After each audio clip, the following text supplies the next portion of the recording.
पिछले साल जनाब बहुत फैनफेयर के साथ एक नई हुकूमत आई, नया पाकिस्तान बना, बड़ी उम्मीदें, बड़े वादे। लेकिन साथ साथ जो उनके क्रिटिक्स थे उन्होंने कहा ये तो यू टर्न लेने वालों में से है। मैंने कहा जस्ट रेड हेरिंग। एक्चुअली जो गोल है वहां तक पहुंचेंगे।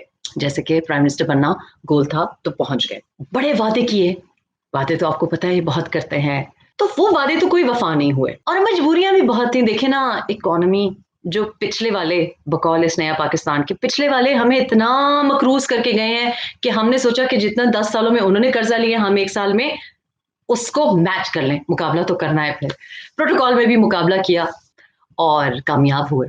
और 72 साल से जनाब एक अलाप राग अलाप रहे थे, कश्मीर कश्मीर कश्मीर कश्मीर कश्मीर कश्मीर। अब उसका ताल्लुक मईशत से नहीं था, उसका ताल्लुक बातचीत से था, क्योंकि बातचीत ही तो आप ज्यादा जबरदस्त करते हैं। लेकिन कश्मीर का मसला आपने निहायत खुश असलूबी के साथ इंडिया के हवाले कर दिया। इतने पीस जेस्टर्स किए, इतनी अमन की बात की, इतनी मोहब्बत की बात की, इतनी दोस्ती की बात की। इतनी मोहब्बत तो मैंने कभी अपनी बीवियों के साथ नहीं की।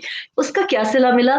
उसका सिला ये मिला कि मोदी साहब ने कहा ये मोहब्बत, ये अमन, ये लो जी, कश्मीर आर्टिकल 370 रिवोक्ड, कर लो जो करना है। आज 100 दिन हो गए हैं कश्मीर के कर्फ्यू के, उनके 100 दिन तकलीफ के।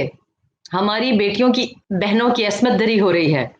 बच्चों के चेहरे पे पॉइंट ब्लैंक पे पेलेट गन्स चल रही हैं। ह्यूमैनिटेरियन क्राइसिस है, never seen before humanitarian crisis है। इंडिया ने एक मसला क्रिएट करके इंटरनेशनल कम्युनिटी को उसके बारे में इन्वॉल्व कर दिया है। आपने कुछ नहीं किया।